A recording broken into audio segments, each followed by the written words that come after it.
Hello, welcome to the National Parents Union Nightly Restorative Check-in.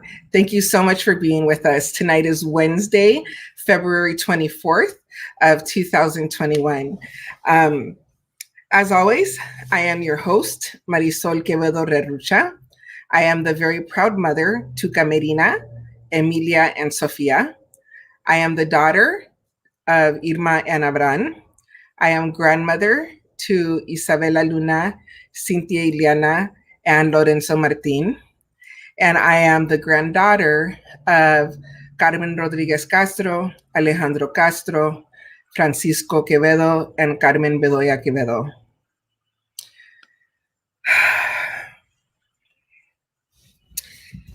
I always introduce myself in that way as I explain at every show. Because it grounds me. And this morning, I received pictures of my great grandmother and great grandmother on my father's side. And also, as I shared, my grandson was born on Thursday. And so I'm just in the space of really honoring and being grateful and being humbled by my ancestors, by all those who walked in this life and prayed for me, and who prayed for the work that gets done every day through me, and who never knew me. And I also am humbled for the honor of all those that I've walked in this life with and who both have poured into me and I've poured into them. And also the beautiful responsibility and honor to carry the hopes and the prayers for our future generations, and to know them is just such a gift. And so I introduce myself in that way as a reminder that this voice that you hear isn't about me, and this voice that you hear, there's a purpose for it, and the purpose is beyond my own humanness. It's representative of humanity of so many. So it just grounds me and reminds me to show up authentically and to show up. I think just that, right? Like vulnerably, authentically, like right here with you. So thank you for that moment. Thank you for always allowing me that opportunity to introduce myself in that way. And I have a little comment here. My mommy's here. Hi, Mom. Thank you for being here. I love you too. So we're going to move into our breathing technique. So I'm just going to tell you a quick story. So Dr. Carolyn Gary, my dear friend, and I we presented this morning at a conference. And somehow the wires got crossed somewhere. And we both got calls about 45, 50 minutes before our time, because we were supposed to be on, like we were supposed to be live. And so for the next 35, 40 minutes was spent like trying to get everything sorted out. So we wound up, going live at almost the exact same time that we were supposed to. But one of the things that I was reminded of in that time of just like it's okay. And the show on Monday with Laura, she kept reminding me about patience and everything in its time. And so I didn't get frazzled. I didn't, one of the things that I share is that we are always responsible for how we respond to things. And I choose not to respond to things in that kind of a dramatic, chaotic way. And there's nothing you can do, right? Like when wires get crossed like that, all you can do is just show up and be ready to go. But we started the session with the 4-7-8 breathing technique because the people, it was a virtual conference. There were 125 people that were waiting for us to go live. And so once it all got sorted out, we started with the 4-7-8 breathing technique. And some people were familiar with it just from what I saw in the chat, but it was really good to transition into that space by calming ourselves and refocusing. So we're going to transition into the space with our guest by calming ourselves. So the 4-7-8 breathing technique, we inhale for 4 seconds, we hold for 7, and we release for 8. And we do this 4 different times. And I will guide it for you. So all you have to do is breathe. If for some reason you get like caught up either like in the release or in the holding, just go to your normal breathing pattern and try to join us again on the next round. So I will do the countdown. And again, we go 4 rounds. Let me get my timer set up. This was taught to me by Dr. Anjali Lafaurie, who hosts this show on Friday. So please make sure that you join her this Friday. And let's go ahead and get started. So if you could put your feet firmly on the ground, close your eyes. With your feet firmly on the ground, just feel that connection to the earth and take a regular breath in and out. And inhale, 2, 3, 4. Hold, 2, 3, 4, 5, 6, 7. Release, 2, 3, 4, 5, 6, 7, 8. Inhale, 2, 3, 4. Hold, 2, 3, 4, 5, 6, 7. Release, 2, 3, 4, 5, 6, 7, 8. Inhale, 2, 3, 4. Hold, 2, 3, 4, 5, 6, 7. Release, 2, 3, 4, 5, 6, 7, 8. Inhale, 2, 3, 4. Hold, 2, 3, 4, 5, 6, 7. Release, 2, 3, 4, 5, 6, 7, 8. Thank you. Thank you for that. I see here. I see Yahaira has joined us. Yahaira, keep doing the breathing technique. I'm telling you, I do it every single night. I do not go to sleep without this technique. Sometimes I can't do it. Like sometimes my breath, that holding pattern, but I still will try and at least get 2 rounds in. And that calms me and that works. And I see Shelly, I'm so happy that you're here. And is that your grandbaby? We met over Zoom. I miss you too. The babies are all doing great and wonderful. Thank you for holding everything down. So before, you know how life is. My daughter, I knew the date that she was going to have the baby, but I had sent out my schedule and gotten all of my guests booked. And so I made the decision to keep doing the shows while I'm actually out on grandmaternity leave. Hi, Tony. I love you so much. And trying to really for the first time, because I think the situation allows it, is to really be present for my daughter. This is her 3rd baby, and I believe it may be her final baby. She had Lorenzo on Thursday, and that was Chonchi's, her 2nd daughter's 11-month birthday. And Luna is 4 years old. She'll be 5 in May. But because of just life and there were complications, we weren't really home together and I wasn't able to help with the other 2 pregnancies. Actually, last year I was in quarantine because I had gotten back from Mexico City on March 13th. Chonchis was born on the 18th, right when everybody shut down. Our country shut down because of Corona. And so, Tony, thank you so much for that caldo de res recipe. I made her some soup with bone broth and I needed to get a good recipe. So if you need it, let me know and I will share it with you. So with that, I'm very happy to bring in my guest, Isaiah McGee. Let me switch us. Isaiah, my dear friend, hello.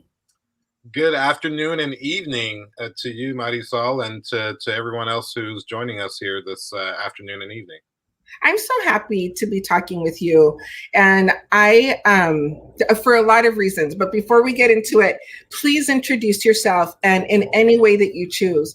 And please feel free, this is your time, this hour that we have 51 plus minutes left, it is whatever it is that we want to make of it. So please, if you want to have whatever it is that you want to share about yourself, about your loves, about your work, about your children, anything that you would like.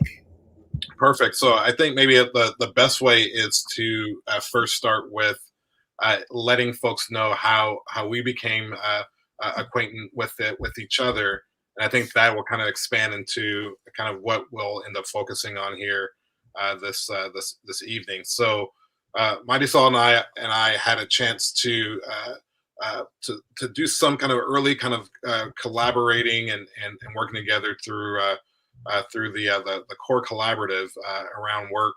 Her work around restorative practices, and then I do a lot of work around cultural proficiency and actually an adaptation of different cultural proficiency models. And so I've been tinkering around with this framework, which I'm labeling cultural coherence. And I'll talk a little bit about that here in a second. But essentially, it's kind of taking cultural competency and cultural proficiency to a different level. Looking at maybe a more cohesive way of interacting with these different types of frameworks and different ideas all together. So we talk a lot about this idea of dignity and belonging and how important that is at a foundational level. And then kind of generally within the field of education, we do talk about the need for equity and the need for belonging and inclusion and equity. But sometimes there's this false dichotomy, I think, or false kind of choice that people feel like they have to make between uh, looking at this work as interpersonal work and looking at it as systems work. And I push back against that narrative, and I think they actually work hand in hand. And the way that I kind of describe it is, if you look at a machine is nothing but the sum of its parts. And so I look at it as, we are all different cogs in that machine. Even those of us who come from marginalized backgrounds, we internalize certain things, we buy into certain aspects of it, for sometimes for survival reasons, sometimes because we have been pushed into this idea that we have to choose between opportunity and access, or being our full and authentic selves as well too. And so kind of going back and forth for this, and I've been studying these things for a long time, and finally kind of started to kind of get to this point where I've had an opportunity to share this with different school districts and different other places, professionally and full time in my career.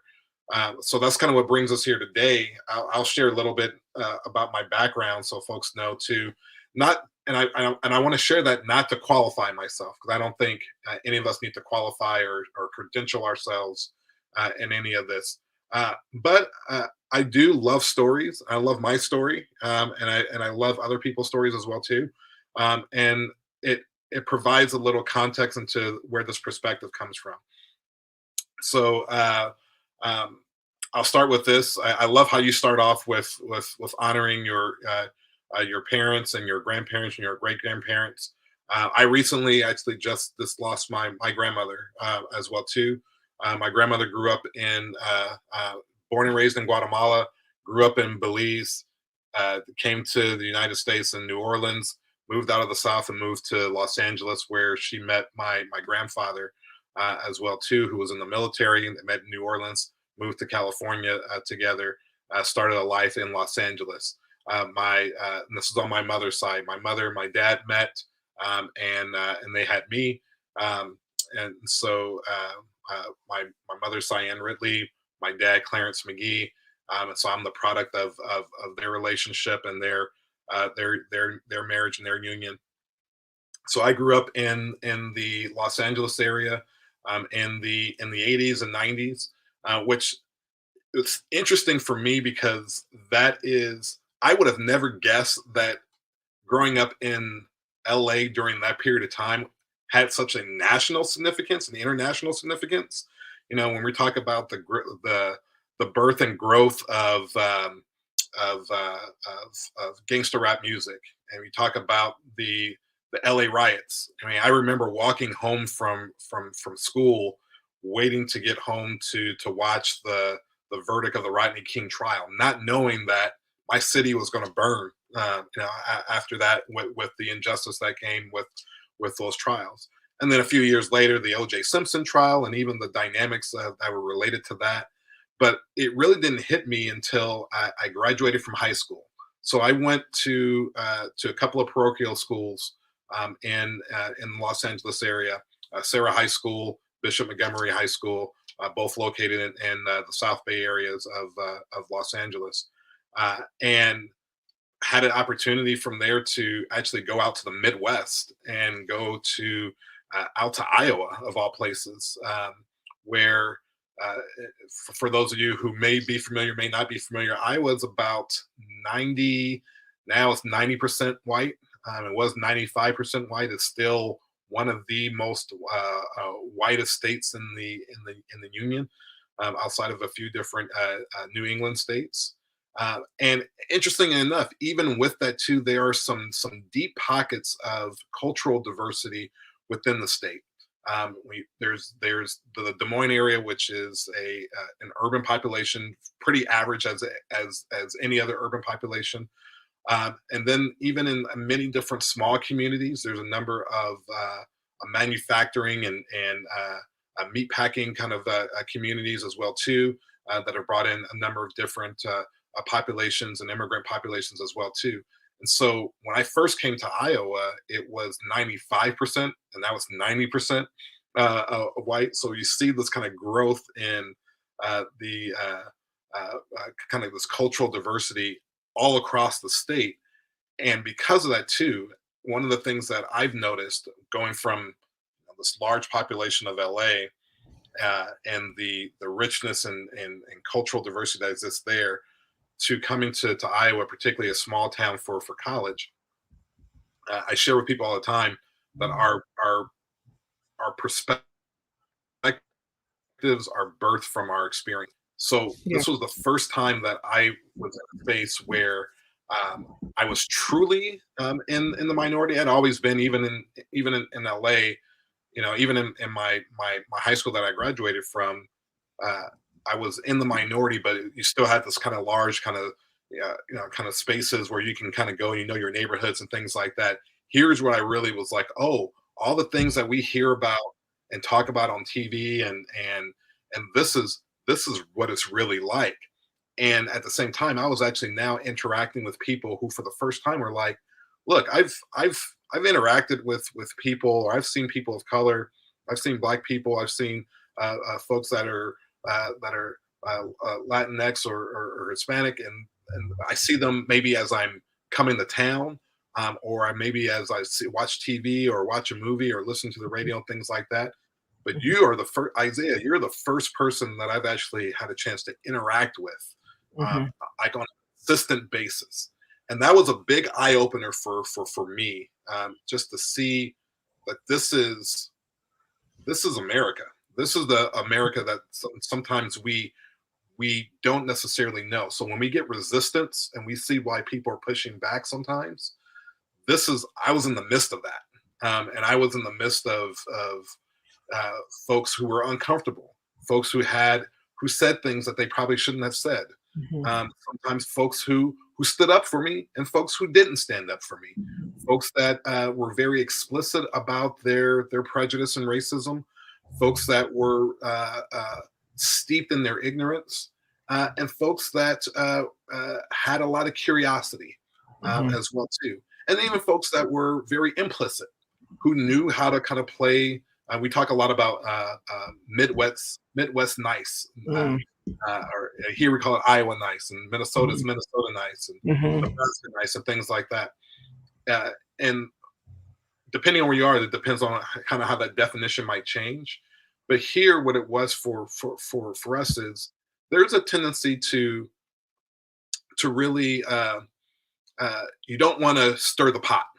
That's really what kind of Midwest nice means. You don't want to stir the pot. You don't want to ruffle any feathers. And so even when there's, particularly I would say with diversity, cultural diversity, when you think about this idea that our perspectives are birthed from our experiences, if you have a different, if you have some different experiences, if you have some different life ways that you navigate through life, that means when those types of things come into play, when you are interacting with someone else, there's going to be conflict. And I tell people now, that's okay. The conflict is okay. But a lot of times people don't want to be uncomfortable. And there is almost a fear of what that uncomfort could mean and could do. And sometimes it comes from a good place. Not everyone is that fear is not always sometimes it's out of a true concern of I don't want to do more harm, I don't want to do more damage, I'm afraid of if I say the wrong thing, what would that be?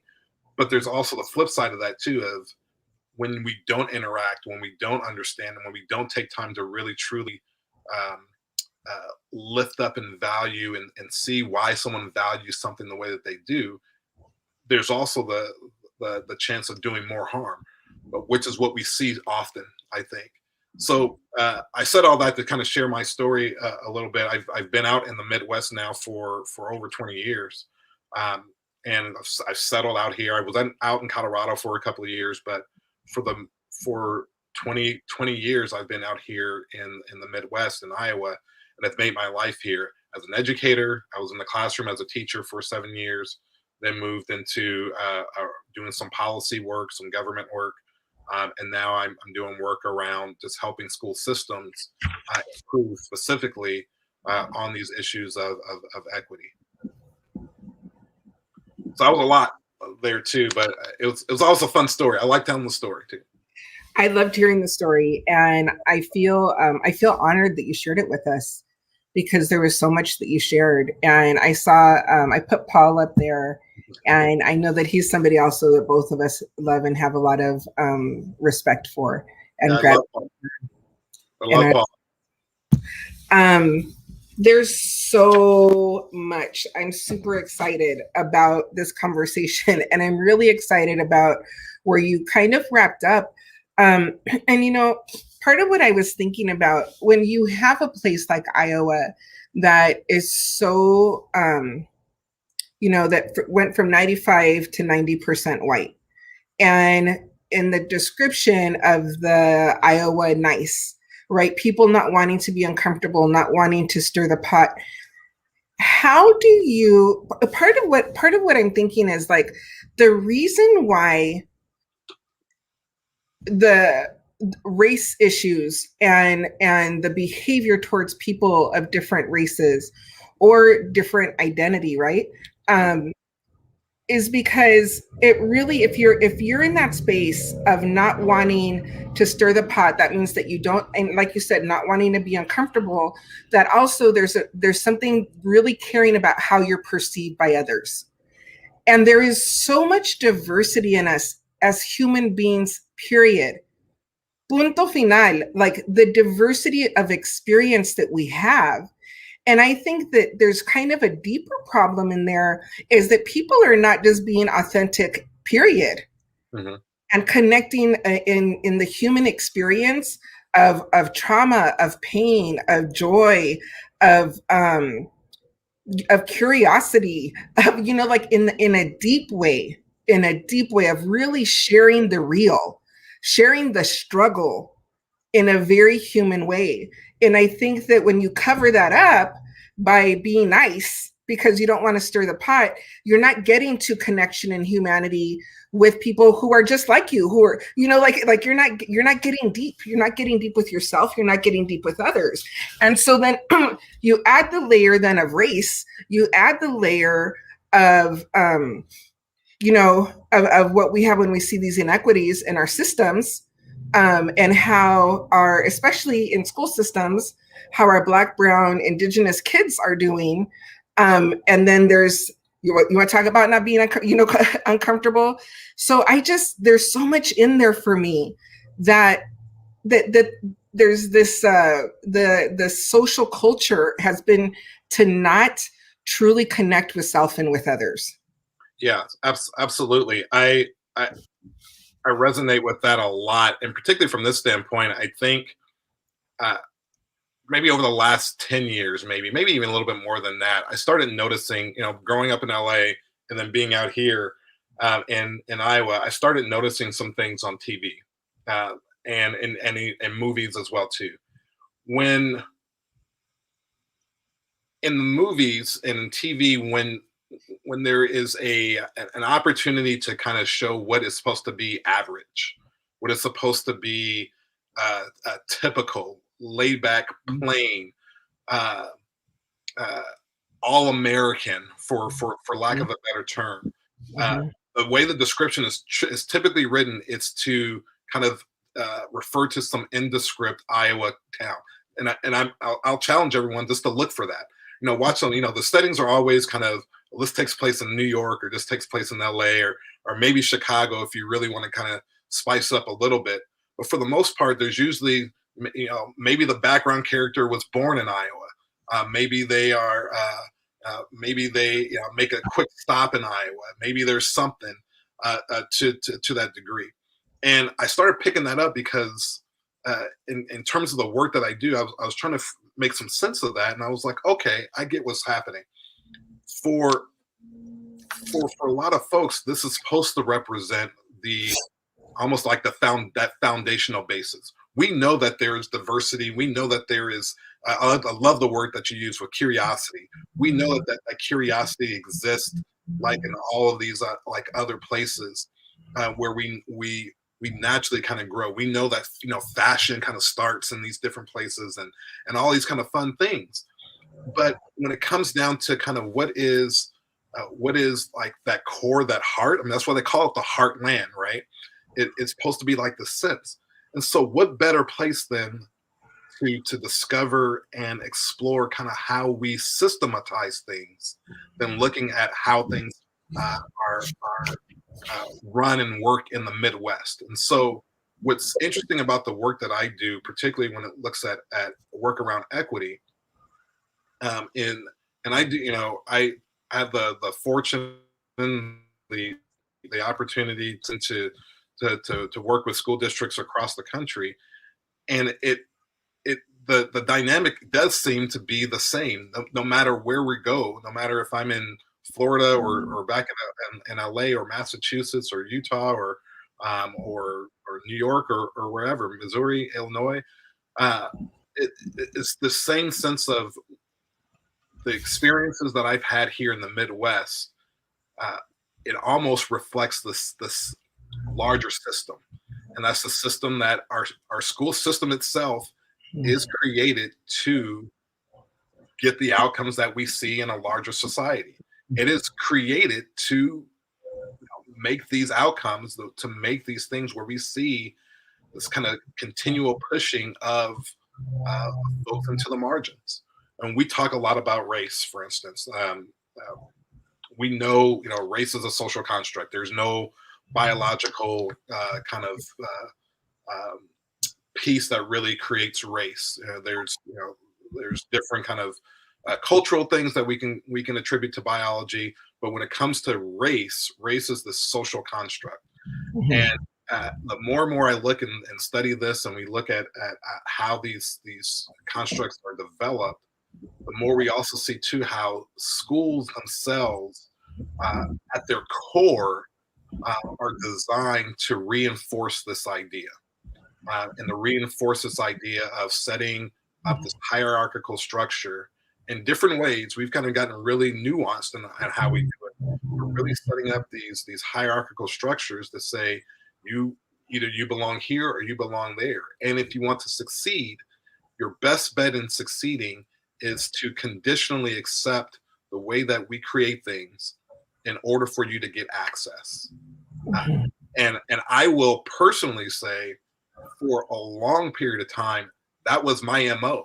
That was how I entered into. I came out to the Midwest, bought into the system, was going to prove to everyone, how to do it the right way. Pick you up by your bootstraps. Yes, exactly. And I was proud of, and I was really proud of that story.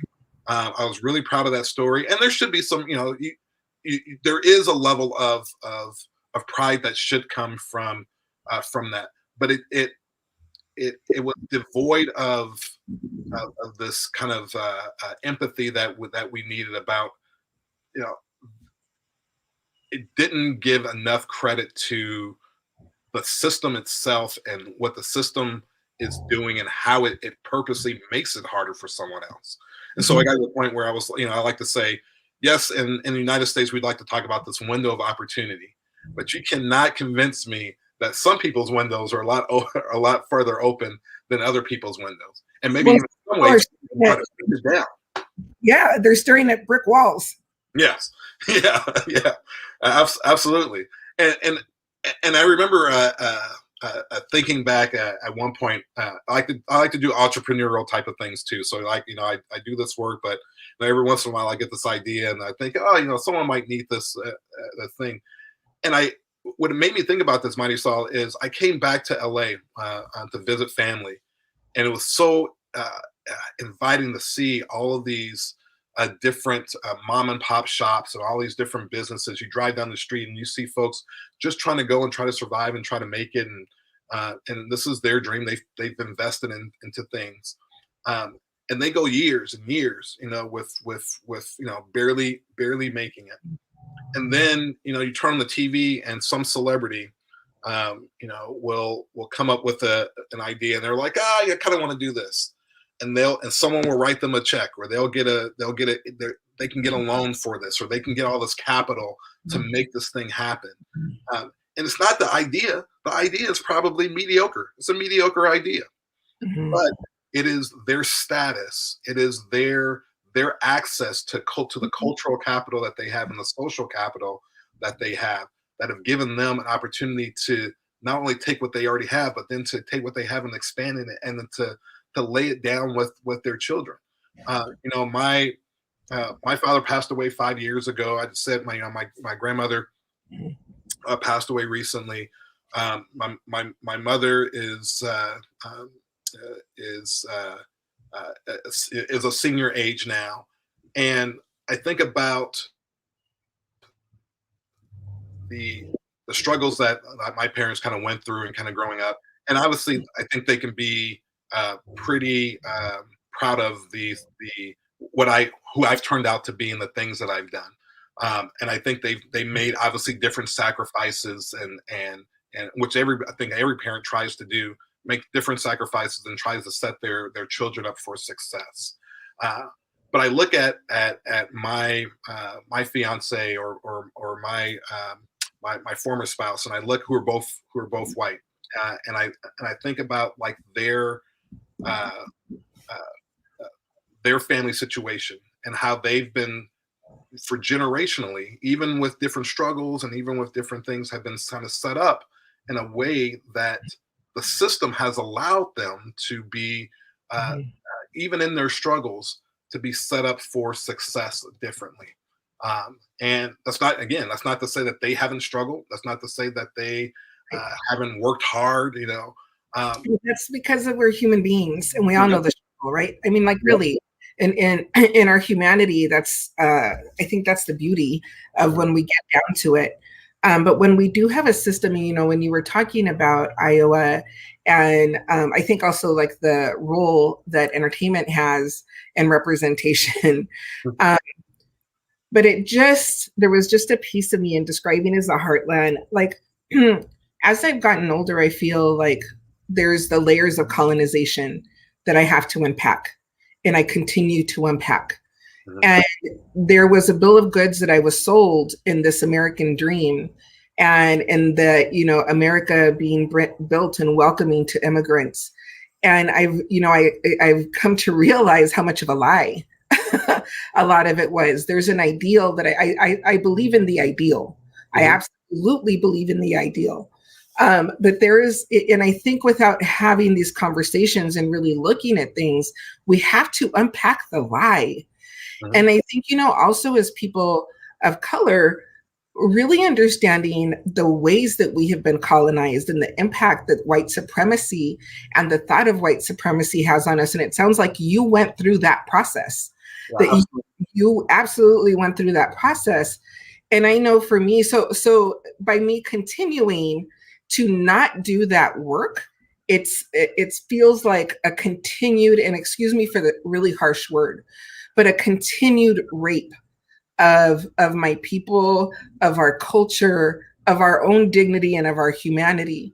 If we do not, if the system does not take ownership of really what it is and what it stands for, and people willingly starting to get uncomfortable to have these conversations. But I'm really interested in how you started unpacking that and where that realization came. And part of what I see, like you talk about your mom and your dad, and like that also is a benefit. There's a different access and opportunity there of, being somebody around our age, it's really around our age where parents started divorcing, right? But like being raised by both of your parents, that's what, you start in a different place. So I'm just wondering like how that started unpacking for you and the realities and like that experience for you, because that can be really brutal. Yeah.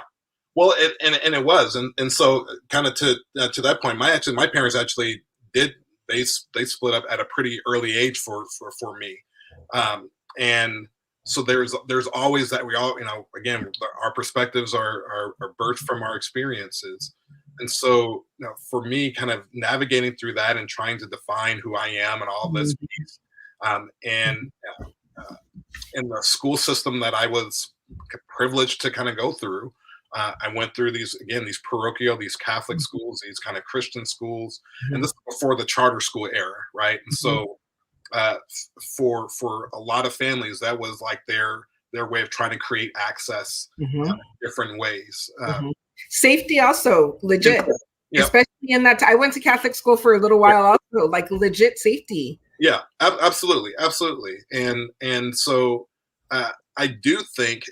For me, that was the original catalyst. Like I knew my educational experience was different, and I wanted to know why.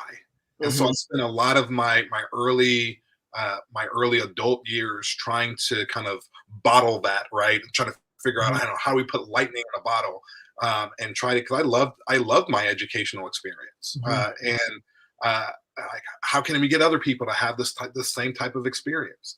And so it started off with that, and the more and more I kept getting the system, and I navigated the system pretty well. I was well liked. I still live in the suburbs. I taught when I became a teacher. There was a lot of pressure on me to teach in the urban community as well too, and I wanted to. But I also saw this opportunity to teach in the suburban community, and my thought was these white kids also need black role models as well too. An HR person was like, these black kids need good role models, and that was my response. White kids need black role models too. And so I went out and I actually taught in the suburbs as well too. Became a city council member in my local community as well too, and that's where I think it was first started to materialize for me. So here I am in this leadership position, and I remember a reporter once asking me, "Have I experienced racism in this role?" And I had to sit back and think about it, and I can't remember if I actually said this to him or not, but I remember thinking back and saying, I don't know, because of, again, this Midwestern kind of nicety. I don't know when I go into a restaurant if that bad service is bad service because, it's average bad service, or there's some preconceived notion that this person has about how I should or shouldn't have acted, or whatever the case may be. And that's what they're throwing out at me. And that's the part that, when I'm having conversations with other people, that's where it gets interesting, because how many interactions do I have then where if you never interact with someone, if you never grew up with someone who has a different value system, who has a different way of life, who has a different way of navigating through things, and now all of a sudden, again, diversity means conflict. There's going to be conflict. How do you interpret that? And Marisol, I'll give you a perfect example of this, or a small example that's innocuous, and that may be maybe a softball. No pun intended with this. Growing up in LA, I'm a huge Dodgers fan, but I'm a huge Lakers fan. I think you can see somewhere there's like Lakers merchandise or somewhere on my wall. Huge fan. Obviously, if you grow up in LA, that's a big thing. Moving out to the Midwest, they like basketball, but they're not big fans of the NBA. They're more fans of baseball.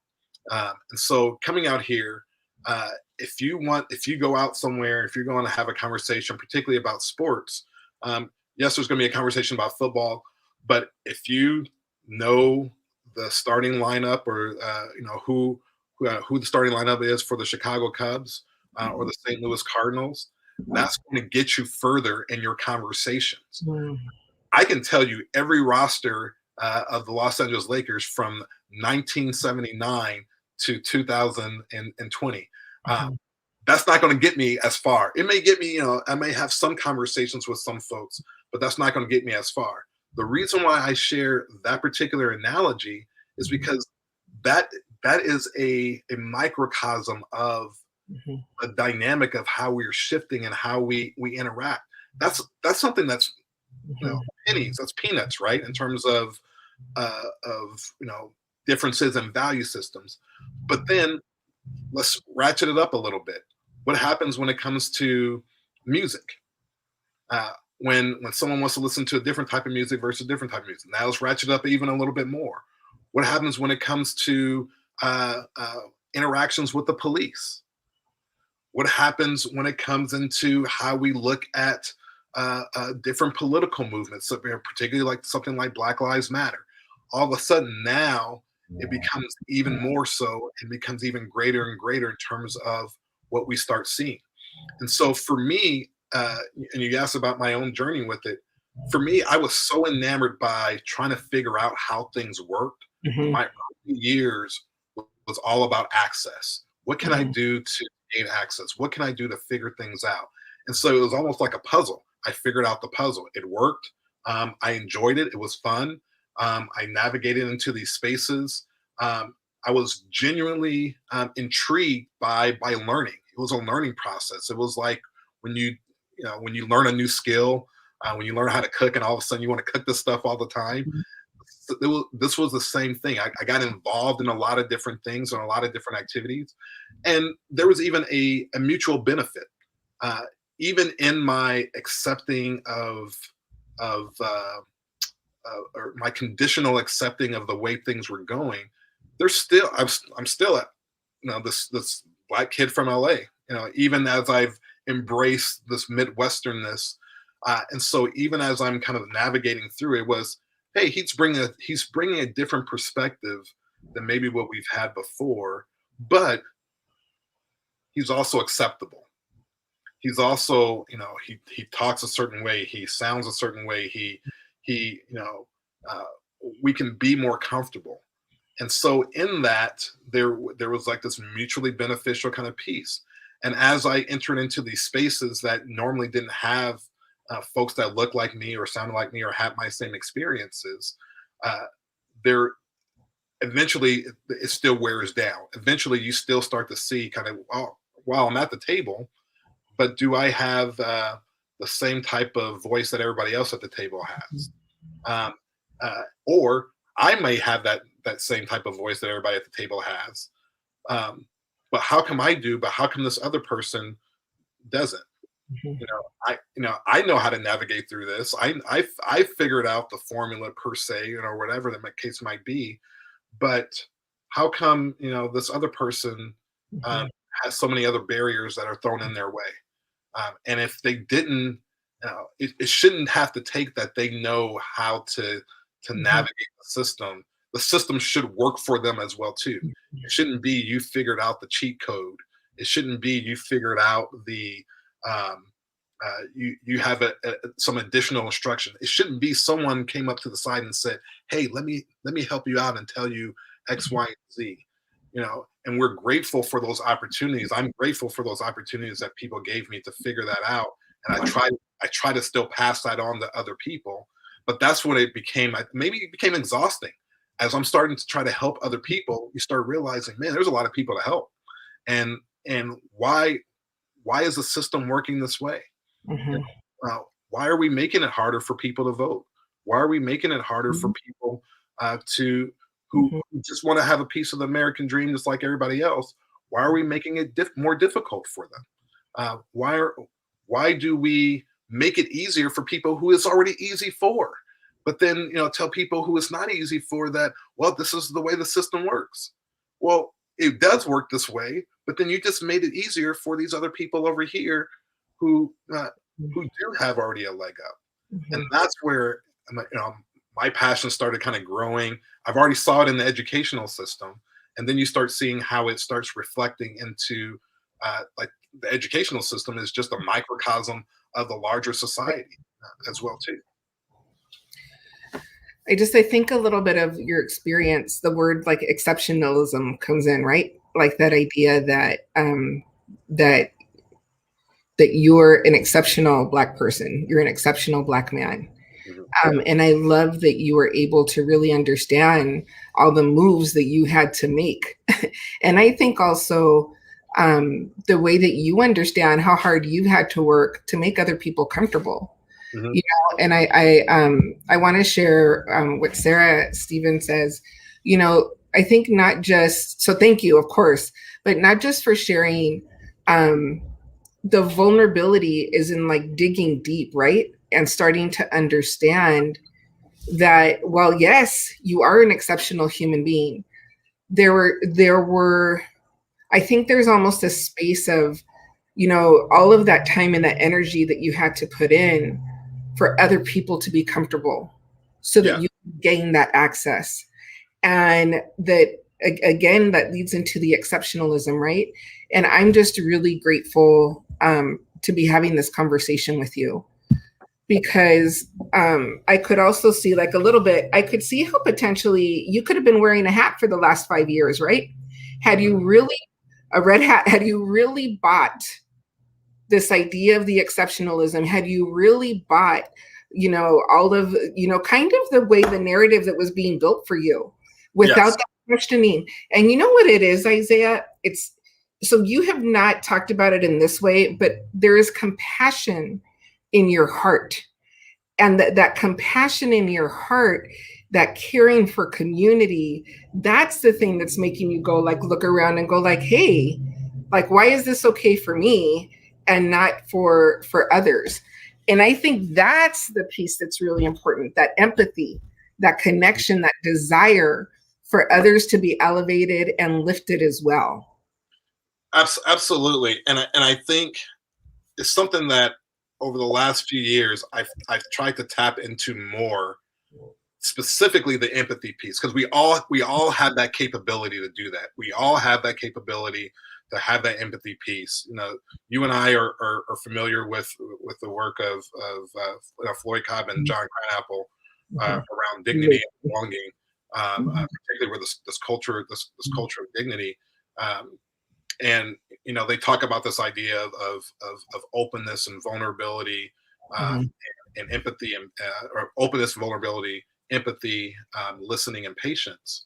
And I've tried to reflect that as like my own personal ethos, as with any kind of conversation. And the reason why I try to tap into that a lot, that empathy piece, I think, is so foundational in order for us to really move to that next level. Of how do we get true equity? Everyone wants equity. Everyone, you know, particularly after matter of fact, actually going back to this summer, when we think about this summer and all of the, you know, the racial justice movement that occurred this summer, sparked primarily by the death and the murder of George Floyd. That was it. It was, people were sitting at home and they were able to tap into the empathy of seeing someone lose their dignity, right?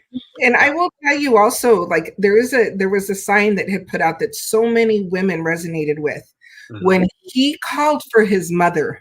Yes. That call was for all mothers. Yes. And the thought of that being their baby and their child. And I don't think that people have really taken that time, right, to really delve into that this could be your baby. This is somebody's baby. Right? So like that the empathy, that human connection is, I think, became part of the rallying cry as well. Yeah, absolutely. And that was, I mean, I had my moment prior to that, right? And so it was interesting to see other folks kind of have their moment to that. for me, it was, when I think back to kind of a spark for me, I was so focused on trying to prove myself, right? Like trying to, I gotta do it this way. I gotta do it that way. I gotta make sure I don't have a criminal record. I gotta make sure I graduate from college, and I gotta make sure that my family life looks this way as well too. And like I did all these things, like almost like checking the box. Mm-hmm. Right? It was almost like I was checking the box, trying to prove things, to try to prove, whew, to Mm-hmm. try to prove my own worth, Yep. to try to prove that I was worthy because I checked the box. I Mm-hmm. did everything the way you said I was supposed to do You it. check somebody else's box. Yeah. Mm-hmm. And in that, it was still there's never enough. There's always another box that you have to check. There's always something else that you have to go and try to prove it. And we talk about the empathy piece, and when I finally started looking and seeing, through my own personal circumstances, through professional transitions, through personal and family transitions as well too. When you see, we all have these moments where we're vulnerable. We all have these moments where we feel like we are Mm-hmm. on the outside, where we feel like we're alienated, where we feel like we don't belong, and being able to tap into that feeling of, man, we all know what that feels like. We know what it feels like Mm-hmm. to be searching for purpose, to be searching for community, to have all these things. And because we know what that feels like, when we tap into that, you cannot help but then say, all right, what does this mean? What can we do to try to make this system better? I think that's where a lot of my work comes in now. Is I think we often try to the work around equity is sometimes focused on the compliance piece of it. Well, you got to do this because you don't want to get in trouble, or sometimes it's focused on you got to do this because it's the right thing to do. Uh, but when people can still have that cognitive dissonance of, yeah, I get that it's the right thing to do, but when they feel like it also is at the expense of their identity, Mm-hmm. that's where people struggle a little bit more. Mm-hmm. We've talked on Twitter and other places around this idea of the scarf threat. The idea that there are in which we five different domains in which we struggle when it comes to change. Status, certainty, autonomy, relatedness, and then fairness are those five different kind of areas. And I always talk about when it comes to, we all know about this idea of fight and flight, or flee, right? Or freeze, where we either do one thing or the other. We are conditioned as human beings when we see something that we see as a threat. We're going to try to minimize it one way or the other. We're either going to try to minimize it by literally destroying it, or we're going to minimize it by walking away. And so what happens often is people are seeing things about, hey, I've created this system benefits me. The system has been created a certain way. I've learned how the system is working, or at least I think I learned how the system is working. And now I've created this identity about who I am based off of this system. Mm-hmm. And when someone else comes along and says, this system is unfair, or this system isn't the way you think it is, or this system does this, what does that mean for my identity? Mm-hmm. And if you're attacking my identity, Mm-hmm. I'm going to do one of two things. I'm either going to push back, which we see all across the country in different ways. We saw that on January 6th. We saw that in other different ways. People push back in that way. Or we also see it the other way, where people want to ignore it, where people just want to say, well, can't we just do this instead? Can't we, aren't there other issues that are more important? I get that people need to have a right to protest. I get that, but couldn't they do it this way instead? Can it not be so in front of my face? Can it be that? Mm-hmm. Because that means that means something about who I am. Mm-hmm. And I like to always point out, we talk about this idea of diversity and conflict, but when you have diversity present, cultural diversity present, when you have different experiences all together in one place, something has to change. Otherwise, it's just the status quo, Mm-hmm. right? And so, if you're bringing in people, if you're saying, hey, we want, people from different cultural backgrounds, we want people from different uh, um, life backgrounds and life experiences, and ways in which we look at uh, how we navigate through the earth, either through our physical bodies, or through our sexual bodies, or through our cultural heritage, or even the racial constructs that exist. If we're saying we actually value that and we want that, then we can't expect things to still be the same. We have to expect that something is going to be different, and that there's going to be a different way of how we structure our rules, which are the codified ways in which we want to experience life together, or how we navigate the workforce together, or how we navigate whatever organization it is. Something has to be different. It cannot be the status quo. Well, and I think also there are people who, because of the focus after George Floyd was murdered, there are people that are choosing to go into the discomfort and choosing to walk into it and figure out really and start to own this oppressive system that has been created, the oppressive racist system that has been created, and starting to own it. And I think that's where I see some hope, is that there is a desire to change the status quo. There is there's a greater desire. And the other hope that I have and I see is in these young ones. Man, these Gen Zers and whatever their generation, they're not messing around, and they're not letting people get away with things the way that, I think in our generation, I was definitely taught to respect your elders, and there were certain things, right, that you had to kind of earn your voice at the table. These young ones are not putting up with anything. And there's a lot of hope, I think, in that. I cannot believe that our hour has come up. And before we go, though, I'm going to challenge us.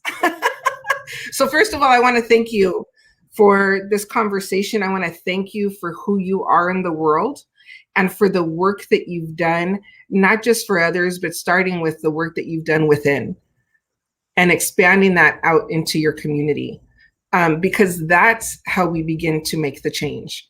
That's how we break the status quo, is by doing our internal work and then bringing our families and our community along with us and offering the opportunities. So before we leave, we're going to share 5 things that we're proud of. And these cannot be things you can't say so I'm really proud. My daughter, Sophia, got a 46.5 out of 50 on her math. That's great. That's her celebration. But I want us to take the opportunity to celebrate ourselves and to celebrate each other. So we're going to share 5 things. Do you want to go first, or do you want me to go first? You go first. I started working on it. And so I need 2 more things, I think. So go for it. Okay, so one of the things that I'm really proud of is that I'm always willing to take ownership over things like when I mess up. I am always I recognize ooh, I messed up, and I will take the steps that I need to take to make it right, instead of deflecting or blaming or doing. I take ownership. I'm also really proud that I am making the commitment to learn this technology world and to get the help that I need. So I have a website, but I need to get the website redone, and I need to learn how to do some upkeep and maintenance. But I'm asking for help, because I don't need to do it all. And so I'm getting more and more comfortable with asking for help. I also am really proud of myself for having big dreams, and for fighting that part of my self-esteem that tells me that I'm not worthy of having big dreams. Who am I? And to still fight through that and have the dream. The other thing that I'm proud of is that I'm always, even when I'm in my funk, even when I know that I'm kind of being an a-hole, that I dissect it, I dive into it because I want to be better. I don't want to be that person. And the last thing is, I'm really proud of the fact that I'm willing to do the hard work, that I'm willing to dive in and do the hard work to get to being that best and that better version of myself. So those are my 5. Oh, this is hard. Those are deep. Those are deep, Marisol. I will say this. One, I'm proud of my journey. Um, uh, I'm a very introspective person. I know I come across as a an extrovert, but I like to say I'm a functional introvert. Yeah, and so I love the learning process, and I love the learning process whether it is through reading a book. You can't see here, but I have this library of books that I love, which is probably number two. I love books. I love uh, uh, how I've designed my own office. I love being able to peer into different books and things like that. And so, being someone gives me something and I'm already on Amazon and I'm like, oh, this whatever. So that'll be the second thing. Back in college, I was a big music person, and I still DJ every now and then, weddings and bar mitzvahs and whatever else someone might invite me to. Um, and someone said you should have more books than you have CDs. And at the time, I had I think a CD collection of like 1,000 CDs. Um, and so I was like, okay, challenge accepted. And now I've been able to grow my library, probably bigger than my music library, my professional library bigger than my music library. So I would say that's probably a two thing. I can't I can't say my kids what they've done as an accomplishment, but I will say the fact that I have my three kids. I think that in itself, I think, says a lot. And so my personal growth, my library, um, my kids. A fourth one would be I am very close to finishing my PhD, and that's been a journey and a very long journey for me. I've done it my way. I haven't kind of gone through the same kind of way that everyone has done, and so I'm saying that here because now it's permanently on YouTube and Facebook. So I have to finish in within this next year. But it's been nice to finally get to this point in this journey where I'm almost done with that. And I keep talking about journey. I think that's the theme. But this summer, even with quarantine and everything else going on, my fiance and I went out to Colorado and we climbed Mount Elbert, which is the tallest mountain in the continental United States. And we just got up one morning and like, hey, let's do this. So we didn't prepare for it, and we did it. And that has been we have a picture, a whole bunch of different pictures of us doing that. I ran a marathon a few years ago too, and between that marathon and climbing that mountain, that has been the things that I go back and rely on the most to say I can do it. Yeah, I can do anything if you can go through those experiences, and pushing through the mental barriers and the physical barriers and the climate and environmental barriers that also exist in those types of things. We talk about the system a lot. If I can push through those things, then whatever someone throws at me, that I can get those things done as well too. So I think that's close enough to 5. It felt like 5. I'm proud of the political growth that's also happened with me too, in terms of just really focusing on how can I help. I feel like I'm okay with looking back and saying this is how I've helped my community. And not just community small c and geographically, but community in the larger sense as well too. I'm happy of who I am, and to be able to make this a profession, to be able to help others in their growth, and to continue to do my own growth. I'm still growing and still figuring that things out, and still making myself a better person, and making amends of issues in the past and things like that. I still respect that process and that growth process as well too. So I'm just elated and excited that you had me on here today, and this is not where I thought I was going to end up going with this, and so it's funny how it kind of organically kind of develops and how the conversation just goes. So I appreciate the opportunity to have this conversation with you and with everyone else here. Thank you so much. Thank you for being with us, and thank you for showing up. And with that, we're going to say good night. Please remember to join Dr. Anjali on Friday. Please know that you were loved and cared for always. Good night, everybody.